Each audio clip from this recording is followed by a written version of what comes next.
Hello. അപ്പോൾ ഇന്ന് വന്നിട്ടുള്ളത് വളരെ യൂസ്ഫുൾ ആയിട്ടുള്ളൊരു വീഡിയോ ആയിട്ടാണ്. അപ്പോൾ നമ്മുടെ അരി ഇതുപോലെയുള്ള ഗ്രെയിൻസ് കാര്യങ്ങളൊക്കെ എങ്ങനെ നമുക്ക് പ്രിസർവ് ചെയ്തെടുക്കുക എന്നുള്ളൊരു വീഡിയോ ആണിത്. അപ്പോൾ നമ്മളിപ്പോൾ ഓണം വെക്കേഷനൊക്കെയാണ്, എല്ലാവരും വീടൊക്കെ വിട്ട് റിലേറ്റീവ്സിൻ്റെ വീട്ടിലോ അല്ലെങ്കിൽ എവിടെയെങ്കിലും വെക്കേഷൻ ട്രിപ്പൊക്കെ പോകുന്നവരൊക്കെ ആണെങ്കിൽ നമ്മളിതുപോലെ വീട്ടിൽ വാങ്ങിച്ച് വെച്ചിട്ടുള്ള അരിയും പിന്നെ ഗ്രെയിൻസ് കാര്യങ്ങളൊക്കെ വരുമ്പോഴേക്കും പ്രാണികളൊക്കെ കയറാനും പൂപ്പലൊക്കെ വന്ന് കൂടാനൊക്കെ ചാൻസ് ഉണ്ട്. അപ്പോൾ അതൊന്നും ഇല്ലാണ്ട് നമുക്ക് എങ്ങനെ ലോങ് ടൈം ആയിട്ട് ഒരു പ്രിസർവേഷൻ ചെയ്യാമെന്നുള്ളൊരു വീഡിയോ ആണിത്. അപ്പോൾ ആദ്യം തന്നെ ഞാനിവിടെ കാണിക്കുന്നത് നമ്മുടെ പരിപ്പ്, അതുപോലെ ഉഴുന്ന്, കടല, പയറ് കാര്യങ്ങളൊക്കെ എങ്ങനെ പ്രിസർവ് ചെയ്തെടുക്കുക എന്നുള്ളൊരു മെത്തേഡാണ്. അപ്പോൾ ലാസ്റ്റ് വീഡിയോയിൽ ഞാൻ പരിപ്പ് കാണിച്ചിട്ടുണ്ടായിരുന്നു. പരിപ്പിൽ കുറച്ച് ഗ്രാമ്പു ഇട്ട് വെച്ചിട്ടുള്ളൊരു പ്രിസർവേഷൻ മെത്തേഡ് കാണിച്ചിട്ടുണ്ടായിരുന്നു. അത് നമുക്ക് കുറച്ച് ക്വാണ്ടിറ്റിയിലൊക്കെ ഉള്ള പരിപ്പൊക്കെ ആണെങ്കിൽ അങ്ങനെ ചെയ്തെടുക്കാവുന്നതാണ്. ഇനിയിപ്പോൾ ഒരുപാട് പരിപ്പൊക്കെ ഉണ്ടെങ്കിൽ ഒരു മെത്തേഡാണ് നമുക്ക് മഞ്ഞൾപ്പൊടി യൂസ് ചെയ്യാന്നുള്ളത്. ഒരു ടീസ്പൂൺ മഞ്ഞൾപ്പൊടി ഇട്ട് വെച്ചിട്ടുണ്ടെങ്കിൽ ഇതുപോലെയുള്ള പയറുവർഗ്ഗങ്ങളൊന്നും കേടുകൂടാണ്ട് തന്നെ നമുക്ക് സൂക്ഷിക്കാൻ പറ്റുന്നതാണ്.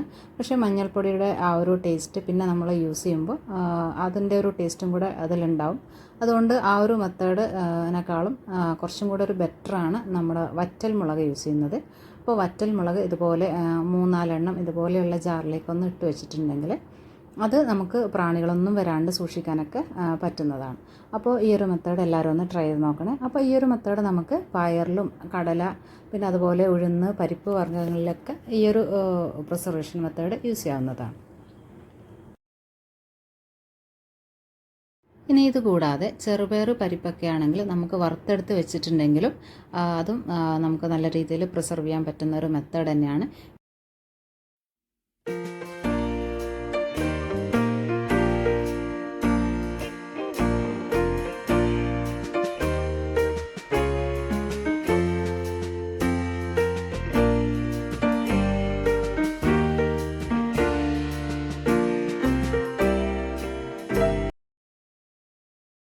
ഇനി കടലയൊക്കെയാണ് പ്രിസർവ് ചെയ്തെടുക്കുന്നതെങ്കിൽ എനിക്ക് വറ്റൽമുളകിനേക്കാളും എഫക്റ്റീവായിട്ട് തോന്നിയിട്ടുള്ളത് മഞ്ഞൾപ്പൊടിയൊക്കെ ഇട്ട് വയ്ക്കുമ്പോഴാണ്. അപ്പോൾ കടല നമ്മൾ കറി വെക്കാനായിട്ട് മാത്രമാണ് യൂസ് ചെയ്യുന്നതെങ്കിൽ മഞ്ഞൾപ്പൊടിയുടെ ആ ഒരു ടേസ്റ്റൊക്കെ കുഴപ്പമില്ല എന്നുണ്ടെങ്കിൽ മഞ്ഞൾപ്പൊടി ഒരു ടീസ്പൂൺ ഇട്ട് വയ്ക്കുന്നതായിരിക്കും ഏറ്റവും നല്ലത്. ഇനി നെക്സ്റ്റ് കാറ്റഗറിയിൽ വരുന്നതാണ് നമ്മുടെ ഓട്സ്, അതുപോലെ തന്നെ മല്ലി, പിന്നെ ഞാനിവിടെ എടുത്തിട്ടുള്ളത് രാഗി, അതുപോലെ നുറുക്ക് ഗോതമ്പൊക്കെയാണ്. ഈ ഒരു പൊടി ഞാൻ വറുത്ത് പൊടിച്ച് വെച്ചിട്ടുള്ളതാണ്. അപ്പോൾ അതുകൊണ്ട് അത് പ്രിസർവ് ചെയ്യേണ്ട ആവശ്യമില്ല. അതുപോലെ തന്നെ നമ്മൾ റവയൊക്കെ ആണെങ്കിൽ ഇതുപോലെ ഒന്ന് വറുത്ത റവയൊക്കെ ആണെങ്കിലും ഒന്ന് വറുത്തെടുത്ത് വെച്ചിട്ടുണ്ടെങ്കിൽ അതും കേടുകൂടാണ്ടൊക്കെ ഇരിക്കുന്നതാണ്. പിന്നെ ഇതിപ്പോൾ നുറുക്ക് ഗോതമ്പാണ്. നുറുക്ക് ഗോതമ്പ് നമ്മൾ വറുത്തെടുത്ത് തന്നെ വെക്കേണ്ടതാണ്. പിന്നെ രാഗിയും നമ്മൾ വറുത്തെടുത്താണ് വെക്കുന്നത്. രാഗി നമുക്ക് വറ്റൽമുളക് യൂസ് ചെയ്തിട്ടും പ്രിസർവ് ചെയ്യാവുന്നതാണ്. പക്ഷേ ബെസ്റ്റ് മെത്തേഡ് എന്ന് പറയുന്നത് നമുക്ക് റോസ്റ്റ് ചെയ്ത് സ്റ്റോർ ചെയ്യാമെന്നുള്ളതാണ്. അപ്പോൾ ഞാനിവിടെ രാഗി, ഓട്സ് കാര്യങ്ങളൊക്കെ റോസ്റ്റ് ചെയ്തിട്ടാണ് പ്രിസർവ് ചെയ്ത് വെക്കുന്നത്. വറുത്തെടുത്ത് വയ്ക്കുമ്പോൾ ശ്രദ്ധിക്കാനായിട്ടുള്ളത് നമ്മൾ എടുക്കുന്ന പാത്രത്തിൽ നനവോ ഈർപ്പോ ഒന്നും ഇല്ല എന്നുള്ളത് ഉറപ്പ് വരുത്തേണ്ടതാണ്. അതുപോലെ തന്നെ ഉണ്ടെങ്കിൽ തന്നെ നമ്മളത് നല്ല രീതിയിലൊന്ന് ചൂടാക്കിയതിന് ശേഷം വേണം നമ്മൾ വറുക്കാൻ ഉദ്ദേശിക്കുന്ന ഐറ്റം അതിലേക്ക് ഇട്ട് കൊടുക്കാനായിട്ട്. ഇനി നമ്മൾ സ്റ്റൗ എപ്പോഴും സിമ്മിലിട്ട് വേണം വറുത്തെടുക്കാനായിട്ട്.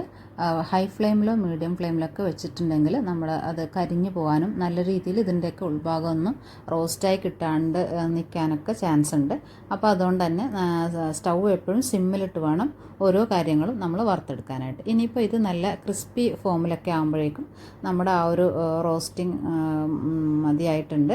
അപ്പോൾ ഇനി നമുക്കതെടുത്തിട്ട് ഇതുപോലെ ന്യൂസ് പേപ്പറിലോ അതുപോലെ ഏതെങ്കിലും പരന്ന പാത്രത്തിലൊക്കെ മാറ്റി വെച്ചതിന് ശേഷം പിന്നെ നമുക്കത് തണുത്തിട്ട് ആണ് നമ്മൾ ആ ജാറിലേക്ക് വീണ്ടും സ്റ്റോർ ചെയ്ത് വയ്ക്കുന്നത്.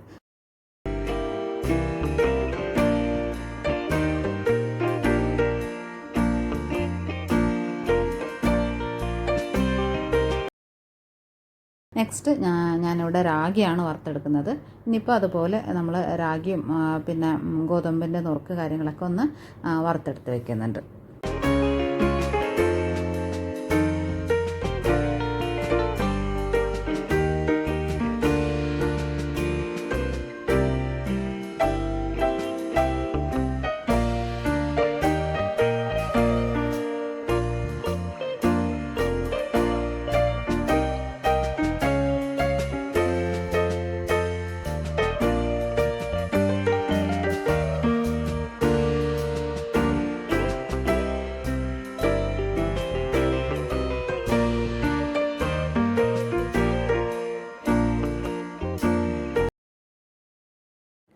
അപ്പോൾ അതാ നല്ല രീതിയിൽ തണുത്തതിന് ശേഷം നമ്മൾ റോസ്റ്റ് ചെയ്തിട്ടുള്ള ഓരോ ഐറ്റം അതിൻ്റെ ജാറിലേക്കൊന്ന് മാറ്റി വയ്ക്കുന്നുണ്ട്.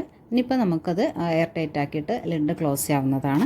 അപ്പോൾ ഈ ഒരു രീതിയിൽ ചെയ്യുമ്പോൾ എപ്പോഴും തണുത്തിട്ടുണ്ടോ എന്നുള്ളത് കൺഫേം ചെയ്യേണ്ടതാണ്. അതുപോലെ നിങ്ങൾ വിരിച്ചിടുമ്പോൾ സ്റ്റീലിൻ്റെ പ്ലേറ്റിനേക്കാളൊക്കെ നല്ലത് ഇതുപോലെ പേപ്പറിലോ കോട്ടൺ തുണിയിലൊക്കെ വിരിച്ചിടുന്നതായിരിക്കും. അപ്പോൾ എക്സ്ട്രാ ഈർപ്പമുണ്ടെങ്കിൽ അത് പേപ്പറും ക്ലോത്തൊക്കെ വലിച്ചെടുക്കുന്നതുകൊണ്ട് തന്നെ അത് നിങ്ങൾക്ക് പെട്ടെന്ന് ചൂടാറി കിട്ടാനൊക്കെ എളുപ്പമാണ്. അപ്പോൾ ആ ഒരു മെത്തേഡും കൂടെ ഒന്ന് ട്രൈ ചെയ്ത് നോക്കാം. ഇനിയിപ്പോൾ നമുക്ക് ഈ ഇത്രയും കാര്യങ്ങളൊക്കെ ഒന്ന് റീസ്റ്റോർ ചെയ്ത് വെക്കാം.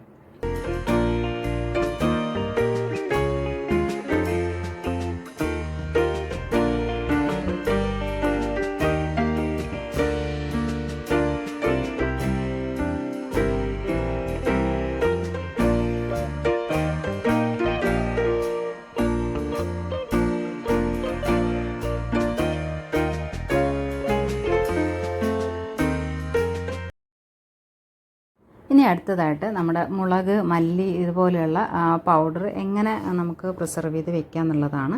അപ്പോൾ നമ്മളിതുപോലെ ഒരുപാട് പാക്കറ്റൊക്കെ ഓപ്പൺ ചെയ്തിടുവാണെങ്കിൽ അത് കട്ട പിടിക്കാനും അതുപോലെ തന്നെ കുറേ നേരം നമ്മൾ യൂസ് ചെയ്യാതെ ലോങ് ടൈം സ്റ്റോറൊക്കെ ചെയ്യുകയാണെങ്കിൽ പിന്നീട് നമ്മൾ യൂസ് ചെയ്യുമ്പോൾ ഒരു സ്മെല്ലൊക്കെ വരാനൊക്കെ ചാൻസ് ഉണ്ട്.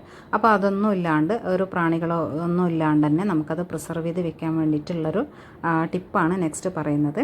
അപ്പോൾ ഞാനിവിടെ അത്യാവശ്യം ക്വാണ്ടിറ്റിയിൽ തന്നെയാണ് ഈ ഒരു കാര്യങ്ങളൊക്കെ സ്റ്റോർ ചെയ്ത് വെക്കുന്നത്.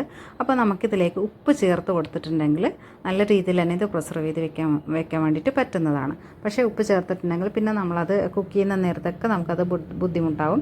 അപ്പോൾ അതിൻ്റെ ഒരു ആൾട്ടർനേറ്റ് സൊല്യൂഷനാണ് നമ്മുടെ കായം ഉപയോഗിക്കുക എന്നുള്ളത്. അപ്പോൾ ഞാനിവിടെ കായം കഷ്ണങ്ങളാക്കി ഇതുപോലെ ചെറുതാക്കി വെച്ചിട്ടുണ്ട്. അപ്പോൾ ഇങ്ങനെ ഒരു പീസാണ്. അതുപോലെ കായപ്പൊടിയും വേണമെങ്കിൽ നമുക്കിതിൽ ചേർക്കാവുന്നതാണ്.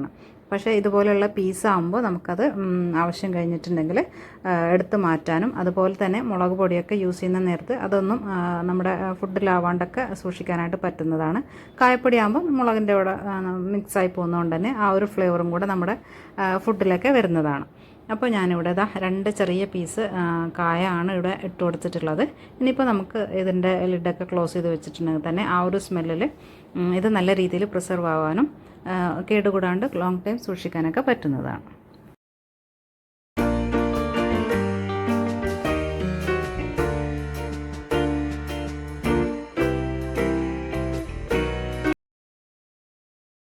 ഇനി നമ്മുടെ ബേസിക് മസാല കാറ്റഗറിയിൽ വരുന്നത് തന്നെയാണ് നമ്മുടെ മഞ്ഞളും അതുപോലെ ഗരം മസാലയും. അപ്പോൾ മഞ്ഞൾ നമ്മൾ പ്രിസർവ് ചെയ്ത് വെക്കേണ്ട ആവശ്യമില്ല. മഞ്ഞൾ തന്നെ ഒരു പ്രിസർവേറ്ററാണ്. അപ്പോൾ അത് നമ്മൾ ഈർപ്പം തട്ടാതെ സൂക്ഷിച്ചാൽ തന്നെ മതിയാകും. പിന്നെ അതുപോലെ തന്നെ ഗരം മസാലയിലും ഗ്രാമ്പു കാര്യങ്ങളൊക്കെ ഉള്ളത് കൊണ്ട് തന്നെ അതിനും പ്രിസർവേഷൻ ചെയ്യേണ്ട ആവശ്യം വരുന്നില്ല. ഇനി അവസാനമായിട്ട് കാണിക്കുന്നത് നമ്മുടെ അരിയും അരിപ്പൊടി അതുപോലെ ഗോതമ്പ് പൊടിയൊക്കെ എങ്ങനെ നമുക്ക് പ്രിസർവ് ചെയ്ത് ലോങ് ടൈം സ്റ്റോറേജിന് വേണ്ടിയിട്ട് റെഡിയാക്കുക എന്നുള്ളതാണ്.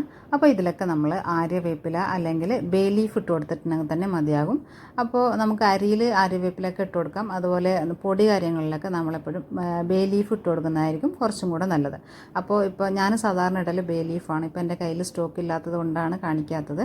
അപ്പോൾ ബേ ലീഫ് എന്ന് പറയുമ്പോൾ നമ്മുടെ സർവ്വസുഗന്ധിയുടെ ഇലയാണ്. അപ്പോൾ അത് ഉണങ്ങിയതായാലും അല്ലാതെ ഫ്രഷ് ഇലയായാലും കുഴപ്പമില്ല. അപ്പോൾ അത് അറിയാത്തവർക്ക് ഞാനിവിടെ സൈഡിൽ അതിൻ്റെ ഒരു പിക്ക് കൊടുത്തേക്കാം. അപ്പോൾ ആര്യവേപ്പില പിന്നെ ബേ ലീഫാണ് ഈ വക ഐറ്റംസൊക്കെ പ്രിസർവ് ചെയ്യാൻ വേണ്ടിയിട്ട് നമുക്ക് യൂസ് ചെയ്യാൻ വേണ്ടിയിട്ട് പറ്റുന്നത്. അപ്പോൾ ഈ ഒരു വീഡിയോ എല്ലാവർക്കും ഹെൽപ്ഫുൾ ആണെന്ന് വിചാരിക്കുന്നു. ഇഷ്ടമായിട്ടുണ്ടെങ്കിൽ ചാനലൊന്ന് സബ്സ്ക്രൈബ് ചെയ്ത് ലൈക്ക് ചെയ്ത് സപ്പോർട്ട് ചെയ്യണേ. താങ്ക്